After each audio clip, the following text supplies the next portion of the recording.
Welcome everybody to our webinar, How to Plan Your Motus Station from Site Selection to Installation and Maintenance.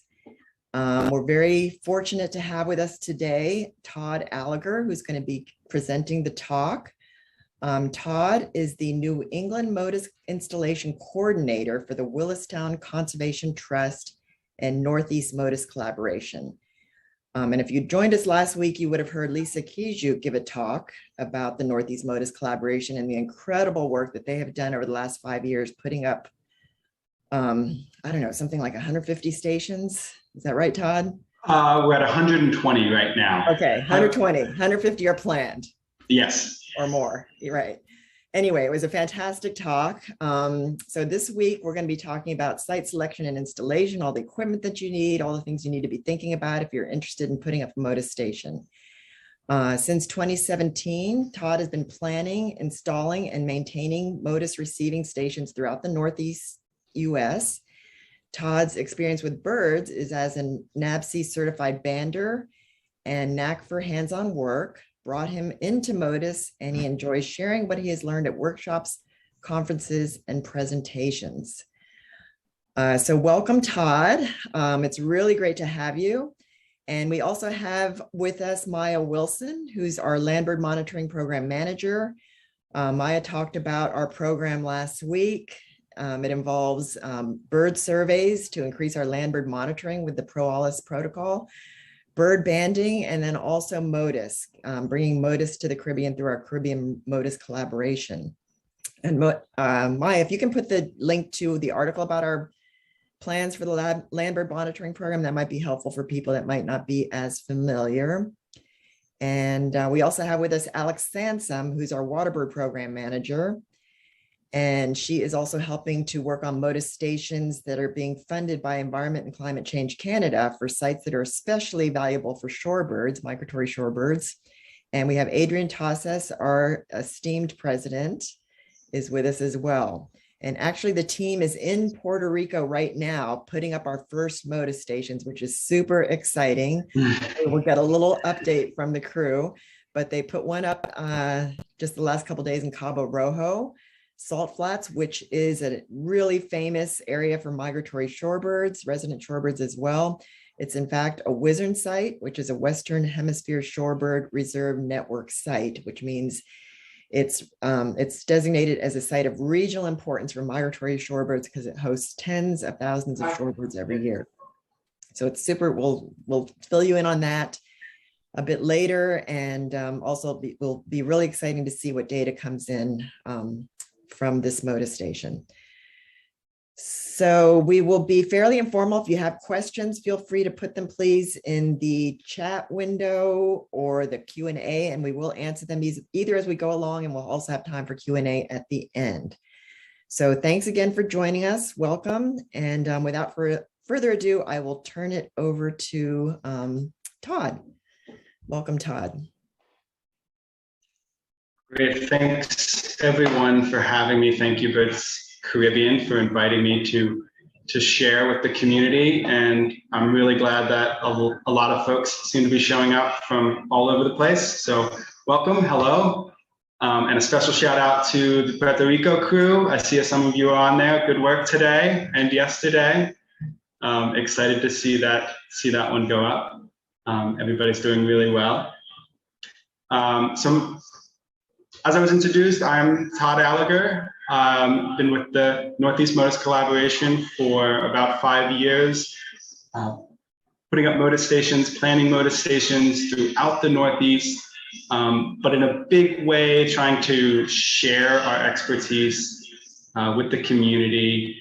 We were just talking before we got started here, that this is a collaboration, and Motus works because everybody's here together and we're willing to share information and share equipment and try to bring everybody up together. And that's what I really like about this project.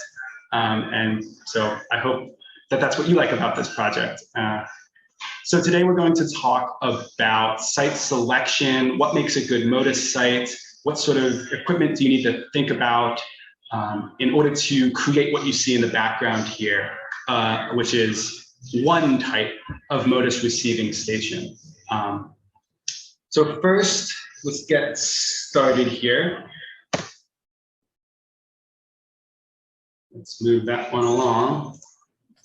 There we go.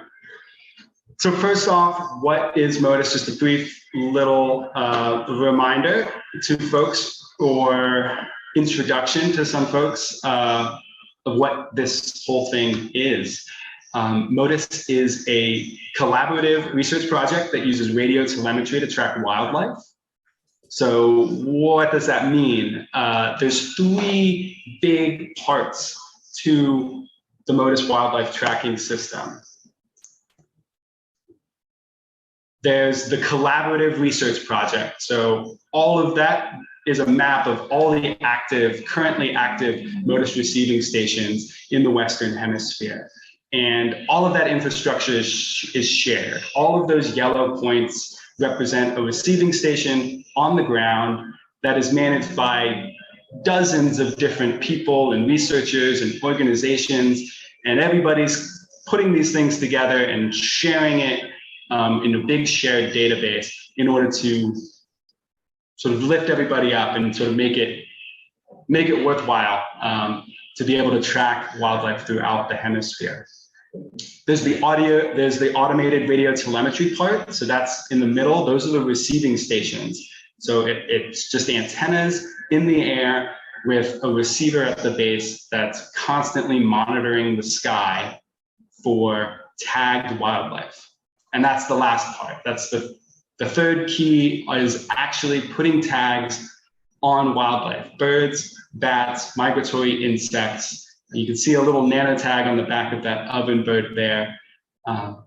That's what's going to be transmitting the signal that's detected by the receiving station in the middle. And so in order for Motus to work on the scale that it does, you need to have all three of these parts. You need to have people putting out tags and coming up, researchers thinking about research projects that'll benefit local species, but also learn about how they move throughout the hemisphere. You need to have people installing the receiving stations and maintaining them. And you need to be willing to share it all with the greater community. And all that together will make Motus work. So the tags themselves, there's a lot of different ways to do it, a lot of different sizes, depending on the species that you're working with.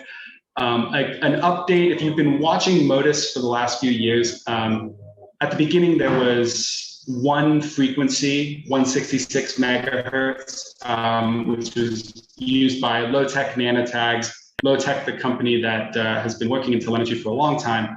In the past 3 years, another tag frequency has come online, and that's at 434 megahertz. But it's also it's still part of the Motus effort. There's just two different tag frequencies going on that your receiver can listen to. There's benefits and drawbacks to both, and ultimately it should be up to the researcher to make that decision of what works for them. But the important thing is that the frequency is shared, is that everybody is sort of sharing these tags. I'm putting out, say, this nano tag on the ovenbird on the left there. And so sharing that information with the Motus community, telling them I've got tag number 12 on this ovenbird, will allow the receiving stations to pick up that tag. Each tag transmits a unique ID code on the shared frequencies. So just what I said, that tag sort of emits a 4-part pulse that is unique to that tag. And that's what ties the tag to the individual bird that it's deployed on. They transmit sort of a battery powered tag will transmit anywhere between 3 and 30 seconds. That's something you can set up when you purchase tags from the manufacturer. A shorter tag burst, something 3, 5, maybe 10 seconds, is the sort of thing that you can also hand track on the ground. You're able to, sort of like traditional radio telemetry, listen to the tags come in and be able to locate that bird on the ground. However, the drawback is that it uses more battery. And so your tag will last won't last as long. If you transmit every 30 seconds, that tag is likely to last much longer. Some of the larger tags can last up to multiple years, but it'd be much harder to track that bird on the ground. So depending on what sort of research project you have in mind, if you're tagging, you have to sort of consider, am I just trying to send these tags into the Motus network and track long-term movements, maybe multiple migrations, or maybe track a bird over multiple years, have a really long battery, a long transmission in order to lengthen that battery life.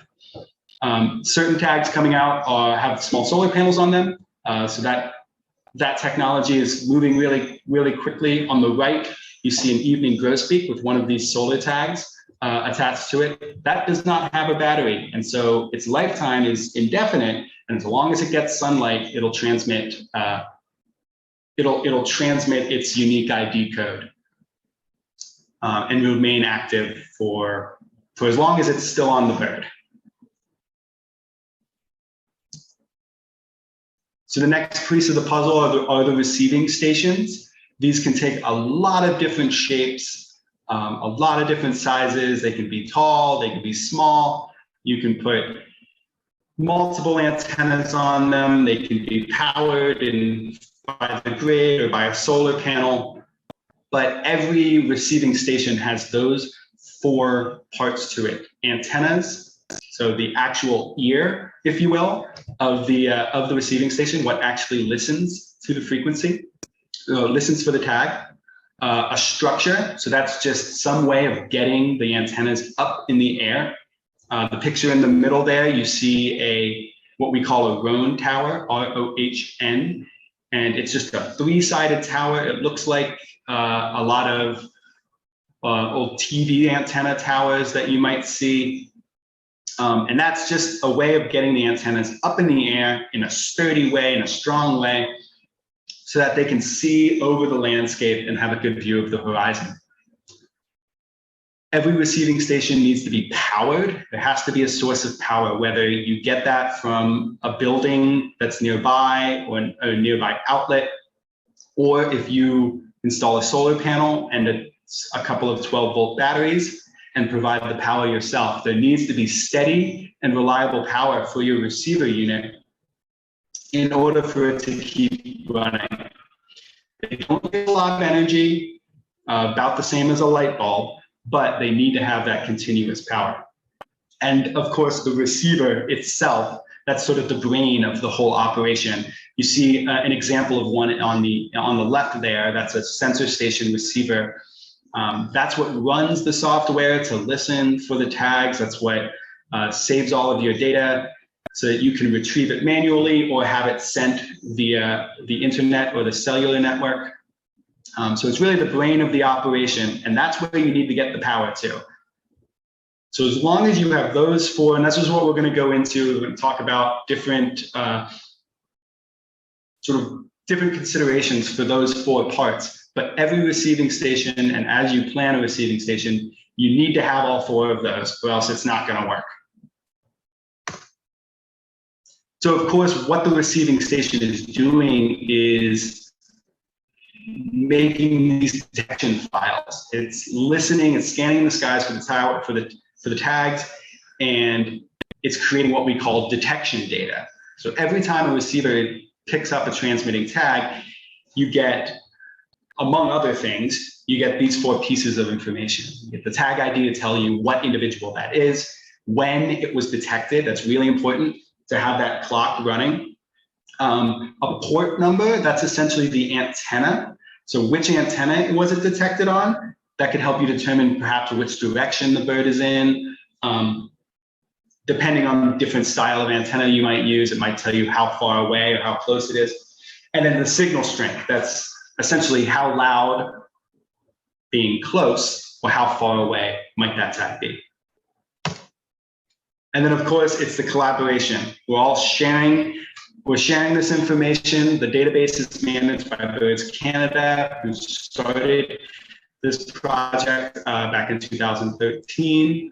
The infrastructure is shared. As I said, all of those receiving stations are put up by different researchers and different groups who might not know about each other, but all benefit each other. I get a lot of I get a lot of good vibes from when I put up a receiving station and knowing that that is going to benefit a researcher that I've never met working in somewhere that could be thousands of miles away. And of course, all of that data is made publicly available at motus.org. Anyone can go to the map and click on the receivers and see which tags have been detected and look at the map and look at the tracks of those different birds. So before we move on, I'm just going to ask a question and see, just put a yes or a no in the chat. Who here has seen, laid eyes on a Motus receiving station? Been in the field, you've gone somewhere and you've seen one of these things in person. Curious to see, who's actually seen these. So just put it in the chat.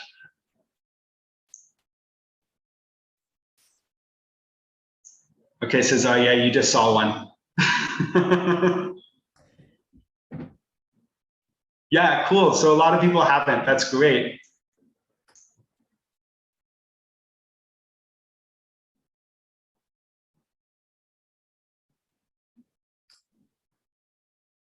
Well, this is exciting, Todd. Yeah, no, and that's perfect because the next chunk of slides are going to have a lot of photos of receiver stations. And to me, I think that's really beneficial for folks to just see what these look like in a lot of different ways, because in a lot of ways, it's a matter of make it look like this. We can give you all the lists of all the parts you need, and we can tell you what this does and what that does, but to actually see an image of one, or perhaps visit one and have a close look, is really beneficial in order to be able to install and maintain one yourself. So that's great. So the first step, once you decide that you want to get into Motus and you want this to be part of what you do, and you're ready to start, maybe you have some funding, or maybe you're just ready to start looking at it, and you want to plan a project, you want to plan a receiver around using Motus and benefiting the network. It really starts with site selection. You can be before I get too far into it, you can only have a tagging project. So you can be someone who only tags birds. That's totally possible. A lot of people do that, especially folks who work in the Arctic, where there's not a lot of receivers, or you certainly can't have a receiver up year round. They benefit the system by putting a lot of tags on birds so that they can funnel into the array and into the network. That's not what we're going to talk about, but if you think that that's, if you're more of a bandit, if you're more of a person who's active in, working and wants to have a tagging project, by all means, you can just do that.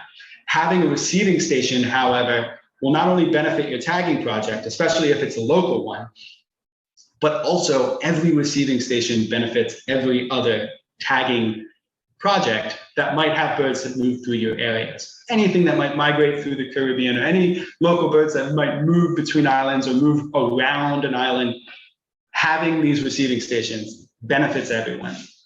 So even if you're just doing a tagging project, you should have one of these things, just so that you know that it's there. But you decided to have a receiving station, and you need to choose your site. You need to decide what pieces of the puzzle you want to use.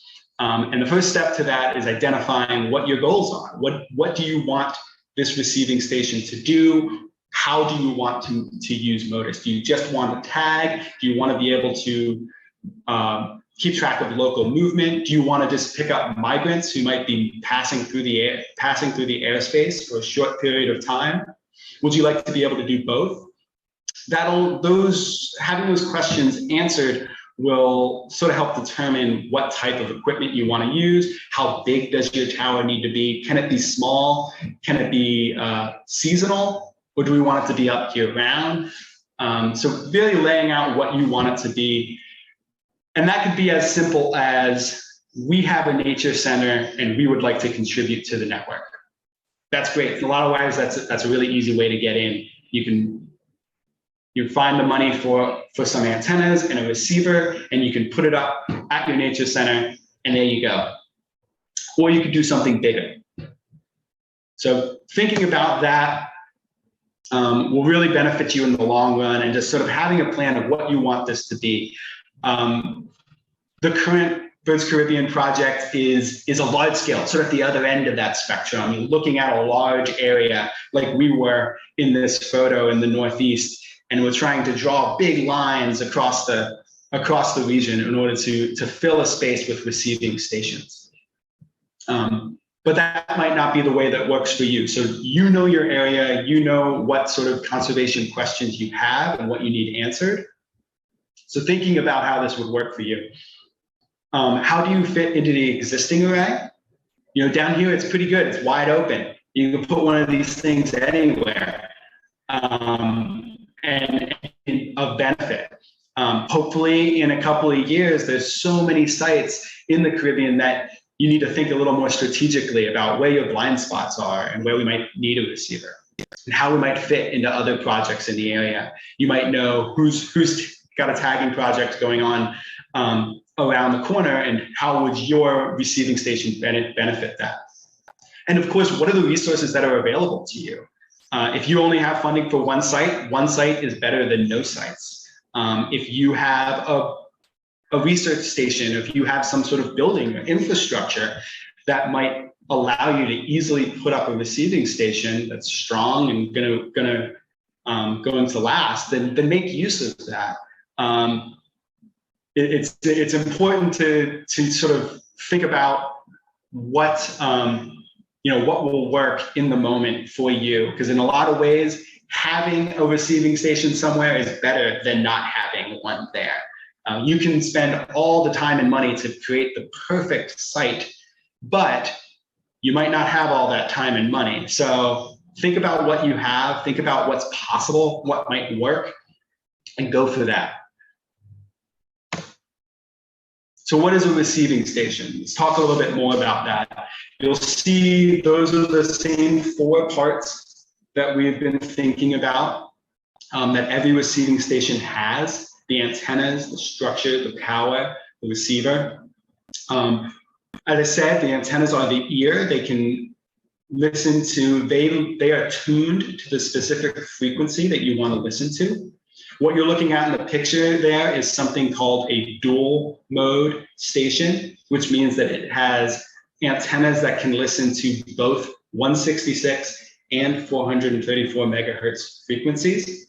The 166 antennas are the bigger ones you see on the bottom. The lowest 2 sets of antennas are the 166, and then the 434 are those 2 small ones up at the top. Since going back to what we said about project planning, since we wanted to set up receivers that are as useful as possible to as many researchers as possible, we decided to put up dual mode stations because we're doing a large scale project and we want it to benefit the most. So those antennas need to have a clear view of the sky. The biggest, in putting up receiving stations, you'll go through the largest pains just to get the antennas up in the air. That's where all of the construction and all of the head scratching and tears are. Just how do we get these things up in the air and keep them there? Because that's where they need to be. They need to have a view of the horizon. Radio telemetry works by line of sight. So essentially, whatever bird that those antennas are going to pick up, wherever that transmitter is, there needs to be a fairly clear line of sight between that tag and that antenna. So if a bird is, so if you can look at this, it's over a lake shore, That could be a coastline. That could be really anything with a nice big view of the horizon. If a bird is migrating 1,000 feet up in the air, it's going to have a clear line of sight towards many of those antennas. So making sure that you not only have a good view towards the horizon, but really up in the air, a clear view of the sky. You can have a few trees in the way, but you don't want to have a whole forest. And you can definitely assume that a cliff or a mountain that's in one direction is going to create a shadow. And we'll look at that in a little bit. These antennas are directional. When you see an antenna that looks like these with multiple elements, those short little parts of it that are all sort of parallel and in a line, those are called the elements. When you see an antenna that looks like that, it's known as a yagi, and it's directional. So it looks in a specific direction in the shape of these two graphs that you see on the left. That's essentially the cone of detection of these antennas. And so by having that directionality, it gives you a lot more range. For these largest antennas, the range is 15 kilometers, maybe more in perfect situations. And the number of elements you have, for example, the 15 kilometers or with the 9-element antenna, the more elements, the longer the range. The shorter the elements, the fewer elements, the shorter the range. However, the wider that cone of detection is. You look on the top and you see that 5-element, how it's sort of a wider bubble. Whereas the 9-element below is a long, sort of pointy, narrow thing. A lot more range with the 9-element, but sort of a wider range with the 5. And so thinking about how far out you want to be able to see, let's say that there's a mountain range in 6 kilometers or in 3 kilometers. You might not need to put and spring for a longer antenna in that direction because you know your view is going to be blocked beyond that. Tuning, we touched on that. There's 2 different frequencies that could be listened to. And so there's 2 different types of antenna. You can see on the top there, there's 4 of the 434 antennas. They're smaller, they're lightweight. And then there's some of the larger 166 antennas. What you can see here, it gives a good picture of how these are mounted on the tower. The ones on top, that's actually 4 antennas. It looks like a propeller because they're all at the same point, the same level, and they're all kind of back to back to each other. Since these antennas are directional, they have a front and back, and so they can't see behind themselves. And so you can mount them all right next to each other. Whereas the rest of them, you need to space them out a little bit so that they don't interfere with each other. There needs to be coaxial cables. Those are essentially the lines, the electrical lines that run from the antennas down to the receiver. So that's a physical connection between the antenna and the receiver that needs to be taken into consideration. In this case, you can see a coaxial cable coming off that bottom antenna and running to the mast there. That runs all the way down to the base of the tower. If you're trying to put your receiver inside a building, you're going to have to get your coaxial cables in there. So you might have to make a hole, you might have to drill a hole. So it's something to consider when you think about where your receiver is going to be. This is a good view of what you want your antennas to see. So you just want to make sure that it's elevated. You want as clear a view of the horizon or of the sky as you can. Few trees to get in the way and scatter the transmission, and not directed at sources of radio noise. Radio noise could come from cell towers. It could come from high power lines.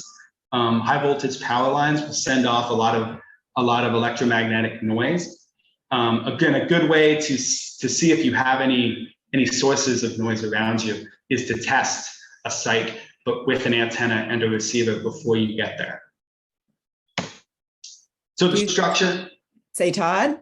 Yes. We have a couple good questions that might be good for you to answer right now. Yeah. Since you're talking about the towers and the antennas. Daphne is wondering, do these towers pick up signals from ground level and to how high? They will pick up, they'll pick up, so if you're standing next to one of these with a tag in your hand, absolutely, it'll detect you down at ground level. The transmissions or the signals coming from the tag get scattered by leaves or by too much water in the air. And so a bird that might be down in the shrubs behind this tower that you see in the photo, if it's too deep into that forest, it won't be detected. But once it pops up above the canopy, it will be, because you'll have that line of sight between the antennas and the tag. So what that's good for with, sort of looking at your detection data is, when does a bird show up and then when does it leave? You might not be able to see it every single moment while it's in the immediate vicinity, because it could be down in the shrubs, but once it pops up, it'll be detected.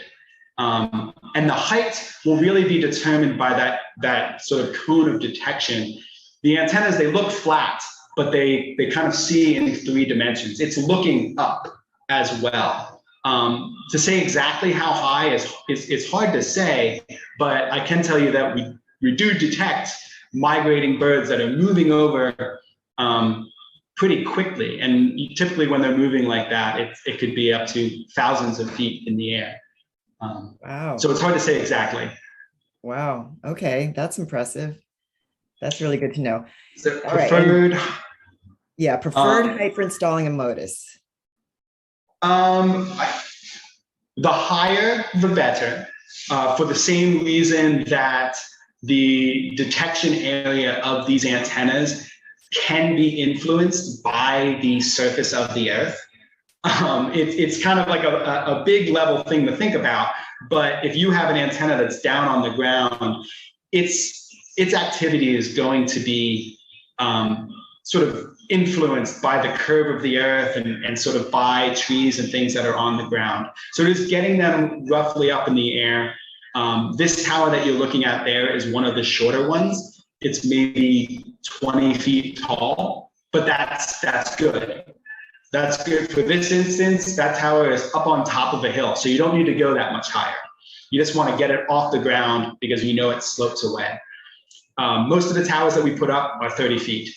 So if that's what you're thinking, that's perfect. That's great. Excellent. All right, thanks. Yeah, thanks for stopping me, Lisa. So the structure, as I said, this is where you have a lot of the blood, sweat, and tears. How do we get these antennas up in the air? And just seeing what they look at, again, is really helpful. On the left, you have a mast. So that's a single pole that goes up, and it's guide to 4 directions.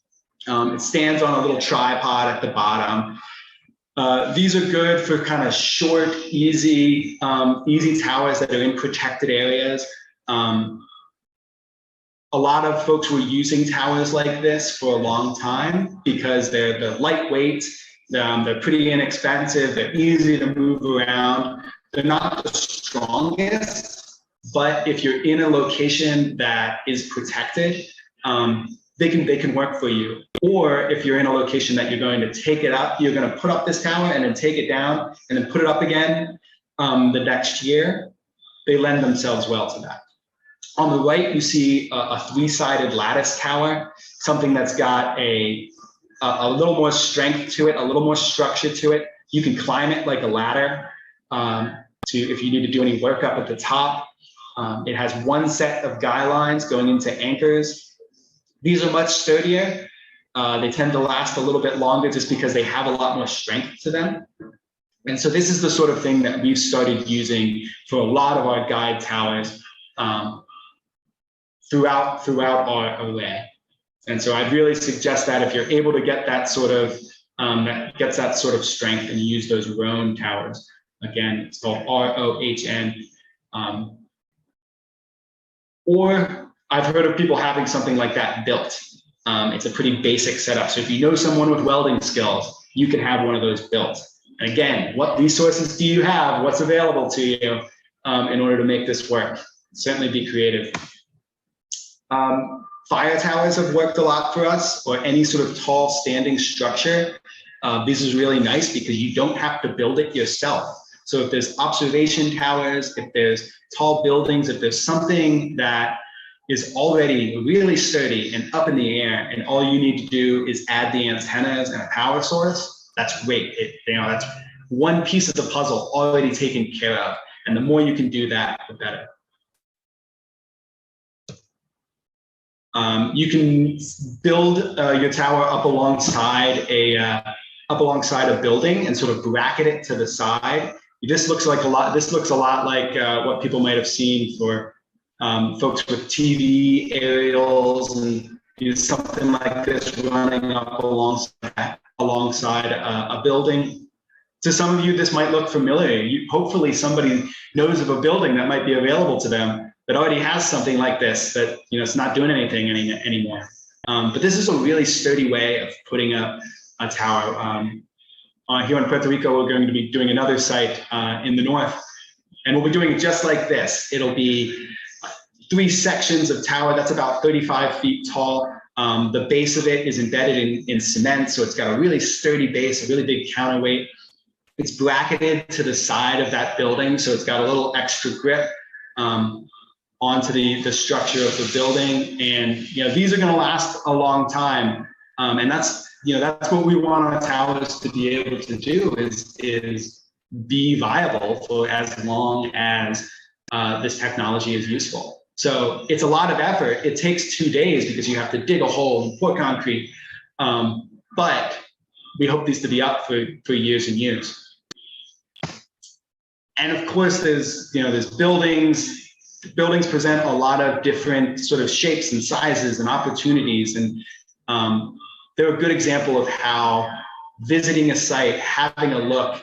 A lot of buildings might have maintenance folks or people who know the building and they know how to work on the building. Those can be your champions. You really want to get to know those people because they might be able to tell you, oh yeah, you can put that here, that'll be strong. Oh yeah, we can run electrical over here. So sort of getting in touch with those people, again, what resources do you have to make this work? But just another example of what it can look like. In these cases, they're just a single steel mast with antennas. And then there's things that don't really fit into a category. Old telephone poles. That a mast that's drilled into the top of that old telephone pole. Chimneys, there's chimney mounts that are actually strapped to the top of the chimney, and you can put a vertical mast on it to attach a few antennas. Cell towers. If somebody says, hey, I've got a cell tower and I know how to climb it, and they want to put your equipment up there, sure, go test the radio noise and put it on up. Again, see what resources are available. See who you know or who somebody in your network might know in order to help make this work. I've definitely met a lot of folks that I definitely would not have met otherwise. And I mean that in the best way. So the other 2 parts, you've got your structure, you've got your antennas, you need to have power and you need to have a receiver that can get that power. Power is pretty straightforward. You either have it or you don't. You can run an extension cord from an outlet, just a standard 3-prong outlet, standard 120 volt. And just use a little converter and that'll power your receiver. Or if it's off grid, you have to have a solar panel and a battery and a way to keep all of that safe and dry. The receiver, this is the most important part. So making sure that is in a nice, safe, dry place. The picture you see here is in a waterproof case, and then that goes inside the black case you see under the solar panel in the picture on the left. So it's kind of got 2 layers of protection. If you keep it in a building next to an outlet, that's great. You just want to keep it dry because these are electronics. Things can happen and you want it to be running constantly in sometimes not so great a situation. So taking pains to keep it dry is really important. A few different receivers you can use. What you see here is a sensor station. This is a pre-built receiver that we mounted into this case. You can also build one yourself. Many of you maybe have heard of something called a sensor gnome, and that's sort of a receiver that you can build at home that listens to however many frequencies you want. It's built off of what's called a Raspberry Pi computer. We have directions on how to do that at northeastmotus.com to sort of talk you through that process step by step. There's a few different types of receivers that you can use.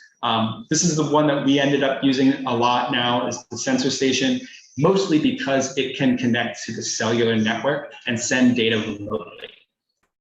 We manage 120 stations, and so having to visit all of those takes up a lot of time. And so the more that we could have our data stream automatic is really beneficial to us. That costs. It's like having a cell phone data plan. You have to pay for that data, but that is, that costs less than sending somebody around to all of our sites.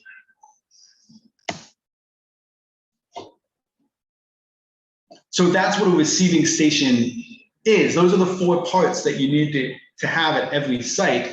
But now you need to think about, well, where's our site going to be? What's it going to look like? An ideal site we've touched on. You want to have a high point. You need to have a good view of the sky. You need to have clear sight lines, low radio noise. Something like in that picture, your antennas are up in the air and they have as much of view as possible. You want it to be accessible. You want to be able to get there. Sometimes these need maintenance. Sometimes you need to go fix something. Sometimes you need to go retrieve the data. And so you need to be able to get there pretty easily, especially for installation. There's a lot of equipment. So unless you have an army of folks ready to hike this thing up the mountain, you might want to put it somewhere near a road or somewhere that you can drive to so you can get the equipment there. And of course, the long-term potential of a site. Is this site going to be around? Is this someplace that I can put up a strong enough tower that it's going to be around for a while? Is this building here? I always tell folks that it's really beneficial to try and think long-term. You want this technology to be useful, and so you want this receiving station to be as strong and as stable as possible. And so long-term potential can either be the effort that you put into building it, but it could also be where you site that. So to take a quick example of a site, we spend a lot of time doing some remote sensing of just sort of looking at sites on the ground to try and find a good location. I'm on a map here. You see a satellite image of an area in southern New York. We see sort of an open field there. That looks like the type of thing that you could put a stand-up tower, a guide tower. You look at the topography, you can see that that's up on top of a hill. So that's great. So it looks like it's a hilltop that's clear. That's awesome. And you see a small little road that's going to it. So it looks like it might be accessible. It'll likely have a good view. So let's dig into that a little bit more. One great tool are the Google Earth elevation profiles you can use. So this is that same site zoomed out a little bit, and you can actually draw this line straight across. This is a tool that comes with Google Earth, and you can see the change in topography along that line. And so in this case, this sort of peak here in the middle of the line is the site, and you kind of see that it drops away in both directions, which is really, it's one of the tallest things around.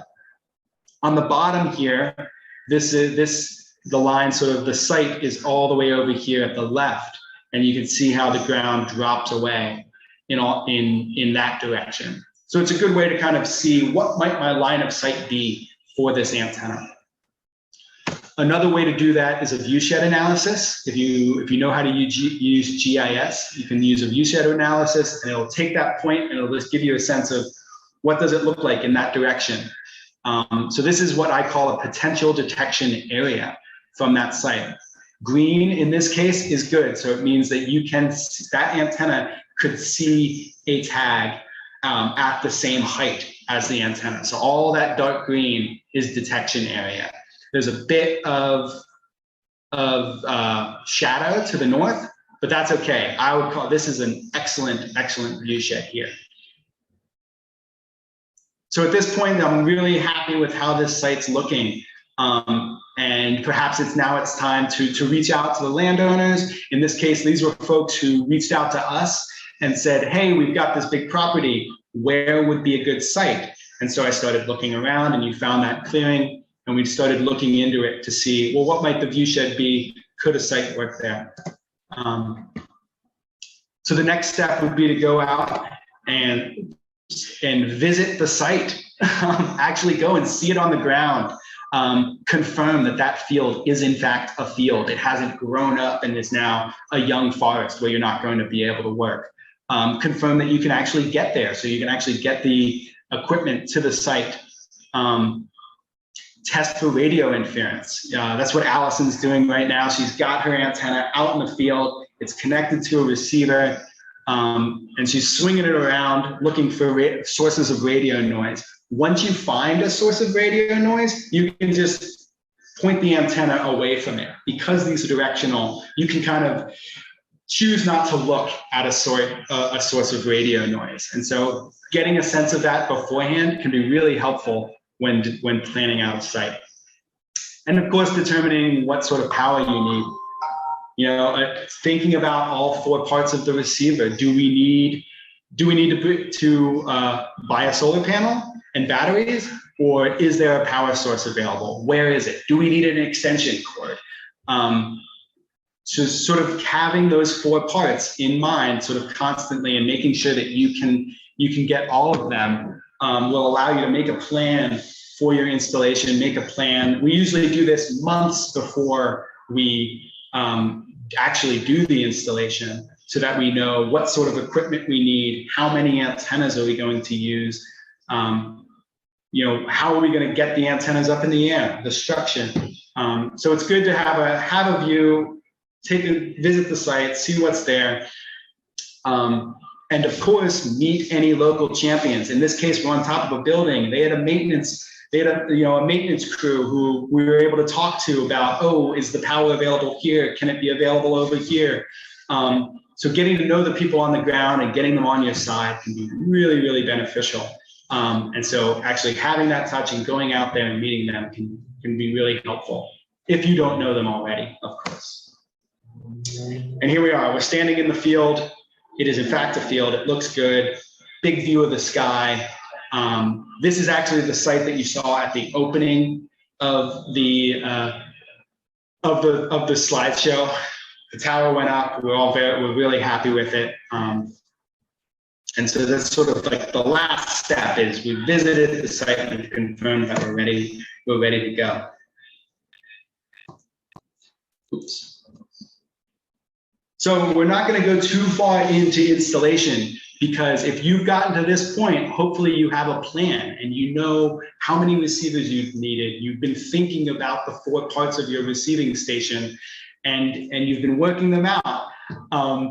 When installation day comes, make sure you have a crew. Make sure you have a number of people who can help you. You can't do this alone. So get a few strong backs who are willing to help you out. Maybe you've met some champions along the way. Maintenance folks who can come through. They have amazing skills that a lot of us don't have. So find the people with the skills that you don't have.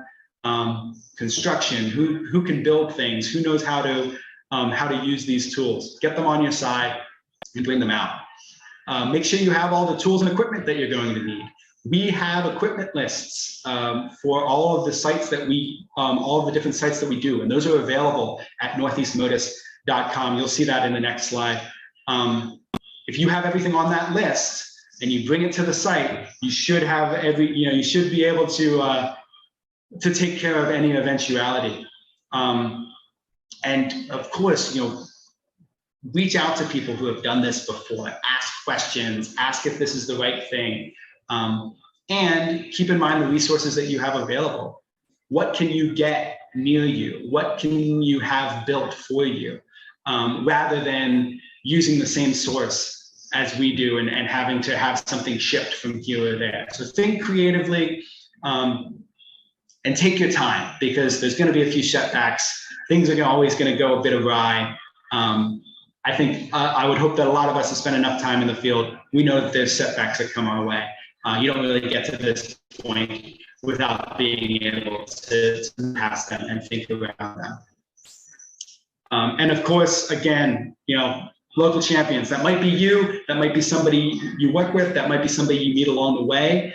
Not only might you need them for accessing a site and getting permission, but also for putting up a site and installing it, but also for data retrieval. You might want somebody every once in a while that needs to run out there and pull the data for you, bring it back to you.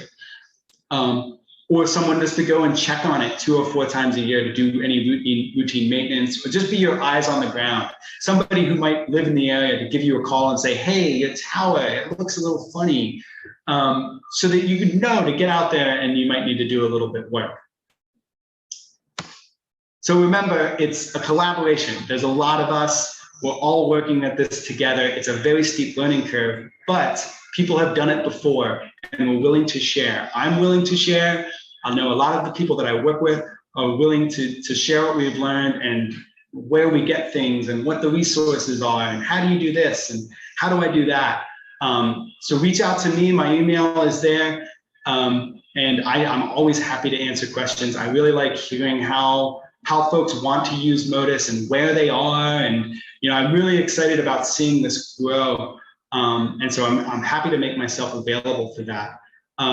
That other website, northeastmotus.com /Motus users is a good place for resources.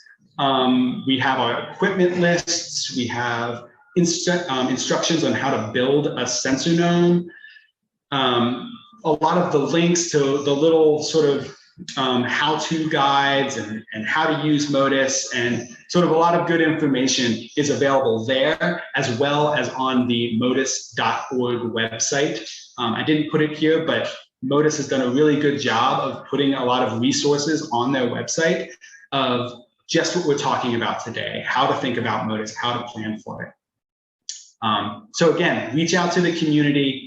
There's a lot of us here to think about anything from project planning to how to put this thing up. What does this bolt do? You name it. We're here. So thanks for listening.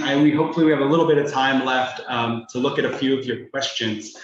But I appreciate you all taking the time.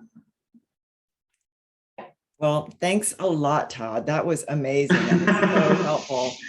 I'm sure everybody on this Zoom webinar learned a lot, and we do have several questions.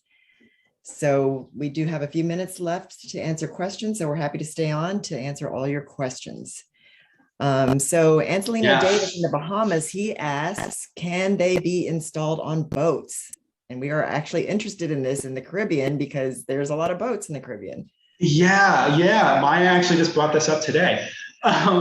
Yes, there is precedence for that. People have done that on ferries. I know there was one on a ferry between Nantucket Island and Massachusetts. I think they've done it on a ferry across Lake Ontario. So yes, the important consideration there is how many antennas can they put on the boat? You might be limited just in terms of how much space they have available, for example.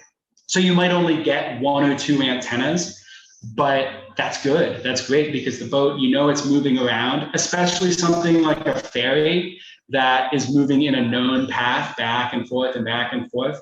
The important thing to know with a boat is that you want to have the location be good. You want to have the lat and long. When you get a detection, you get that location data as well. You get the time of when that bird was detected, but you also you need to know where that receiver is. And so a receiver like in the photo here, that's not going anywhere. So we know where that bird was detected. But on a boat, it's moving around. So just making sure that you have a good GPS on your receiver will be important there, but it's totally possible, and there's folks who have done it. So you can ask questions for sure. Excellent, thanks.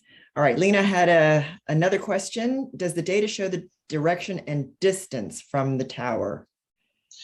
It does. So the direction will be determined by which antenna it is detected on, because each one of those is directional. So, that top antenna, it's got a little red tape around it. So, it was detected on the red tape antenna. So we know it's in that direction. The other part was distance. That's determined by the sort of the signal strength. So it's like something that's really far away, a sound that's really far away will be really faint. So it's just like that. A tag that's really far away will be very faint. A tag that's really close will be really, really loud. And that gets determined in the signal strength. That is part of every detection. And you're able to look at that to determine sort of how is this bird moving through past the tower. Mm-hmm. Great, thank you. All right, and Daphne is wondering, have you run into any opposition from local law enforcement that these stations will interfere with their radio surveillance? And then what about ICE or Customs and Border Control? Those are good questions. We, in the States, a lot of the police band radios are on, I believe there's 150 megahertz. So it's a different frequency, but it is close. The important thing to say to folks who you want to, people who you're asking to host a receiving station, is that these stations are receive only. These antennas do not transmit anything, any noise. And so that usually allays a lot of their fears, because it looks like a lot, but we're not making any transmission. We're just listening. They're just ears in the sky. They're not a mouth or a bullhorn. So receive only is important to keep in mind and to tell that to your potential hosts. Excellent, great. All right, and we have a question from Michael Rogers on Facebook. He asked, can receiver box connect via Wi-Fi to a modem inside the building, or does it have to have hard cable LAN access to the internet? Yes, the sensor station receiver can connect via Ethernet or Wi-Fi. So if you have a strong enough Wi-Fi signal, you can put a little antenna on the receiver and it'll connect that. There's instructions on how to do that on our website and at the Cellular Tracking Technologies website. The sensor gnome receiver, the ones you can build yourself, those have to connect via an Ethernet cable. So if you have to actually run that hard line to the receiver. All right, excellent. All right, and Kai is asking, will the data be viewable to the public on a website or similar? Yes, Motus.org. I threw it in the chat here on the Zoom, but anyone can go to Motus.org and click on Explore Data, and you'll see a map of all the receivers that are active. You can click on a receiver, you can see all the tags that have been detected there. You can make little maps you can sort of filter out which birds you want to see. I want to see the track of every bobolink through the receiving stations, and you'll be able to see that. It'll make a little map for you, and that's completely available to the public. It gets a lot of use for schools, because you can have students go on there and kind of explore the database themselves, and it's sort of really cool like that. Mm-hmm. Yeah, we're really excited about getting Motus stations put up because of the educational value as well. Schools are great resources. Yeah, science and migration and movements of animals, and it can just really open up their eyes to a lot of cool stuff that scientists do. So we're excited about that aspect as well, and also outreach with the public. We're going to have informational signs just like Northeast Motus does at every station, explaining what this is, what it's doing, where you can learn more, that kind of thing. That's great. Yeah. All right, and Kai had asked this question before, and I'm not sure if everybody can see the Q&A, so I'm just going to repeat it so that you can answer it, and because others probably have the same question.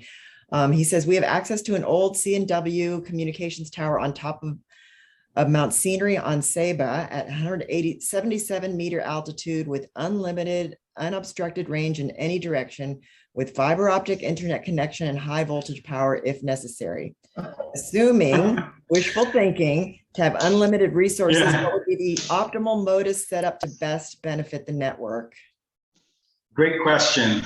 So the optimal setup is dual mode for 4 antennas each. So that's 8 total antenna, 4 that are listening to 166 megahertz, 4 that are listening to 434 megahertz, and you're using a sensor station receiver.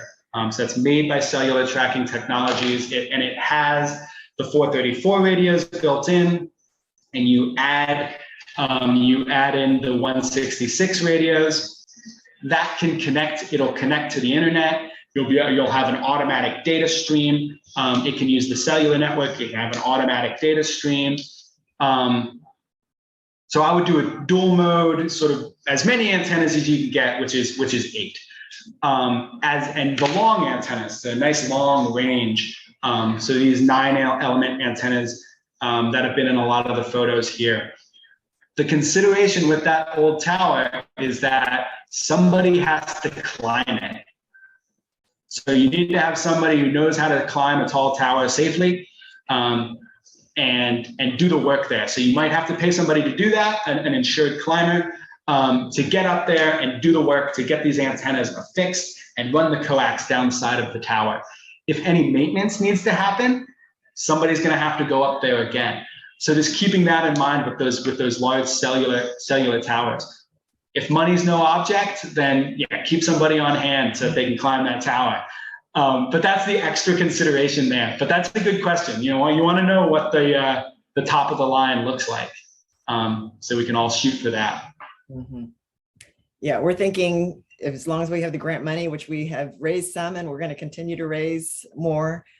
We do want to go for dual mode wherever it makes sense with the 8 antennas, as long as it makes sense as far as no obstructions and things like that. So yeah, that's great. Yeah, we're hoping to just benefit, the network as Kai is saying. All right. Are there any more questions that we've missed, Maya and Alex? Anything else on Facebook? I think there's one more from Lino. Okay. He said, when towers are decommissioned or no longer used, can we buy secondhand or restart it for another project? Yes, they can be.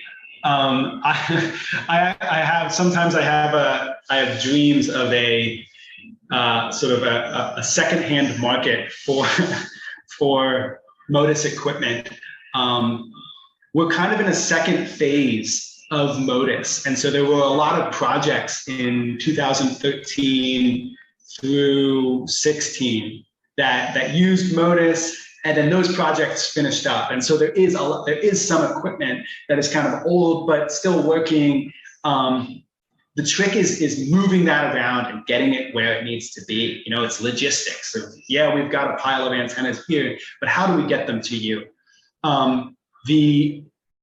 The Motus users Google group is a really great way to get in touch with other people who use Motus. And if you have a need, if you're looking for antennas or you're looking for something like that, you might be able to find them there. I didn't have a link to that, but I'll just kind of make a note for everyone in the chat. It's just a good way to connect with the community. And so if you're looking for something, somebody might have it. And yeah, if you're willing to use secondhand equipment, go for it. I've tried to make use of that as much as I can, because not everyone's able to buy stuff new. So definitely reach out. Excellent. Thanks. All right. Well, if you're interested in Motus and want a station and tower on your island, do keep in touch with us and let us know that Maya gave the link to a form to fill out. And we are keeping track of your information. And as we raise money for more stations, we're happy to work with you. You may find local donors or organizations on your island or companies that are willing to fund a station. I think it's a really cool sort of project that communities and businesses could get behind, because it's advancing science and it's getting communities interested in bird biology and migration and movement of animals and conservation. So all around, it's a really, really exciting project. So do continue to follow us. Sign up for our newsletter if you're not already signed up for it. I think we provided the link in the chat earlier. I can add it again because we will keep in touch with people via our newsletter. And hold on one second, I'll add it back to the chat just in case you missed it. And if you're on social media, follow us there as well. And the listserv. And the listserv, yes. We've got a listserv on groups.io. It's a Birds Caribbean listserv. If you go to that Stay Informed page, I think you'll find a lot of good information to sign up for our newsletter and our listserv. So thanks again, everybody, for being with us. Thanks a lot, Todd, for that excellent presentation. And Maya and Adrian for being with us. And I'll see you guys tomorrow because I'll be heading down and joining you for the Motus station that's going to go up at Hacienda Las Esperanzas. So we're very excited about that. We'll keep you guys posted. So follow us on social media. We'll be posting some stories. All right. Well, have a good night, everybody. Thanks again. Bye-bye.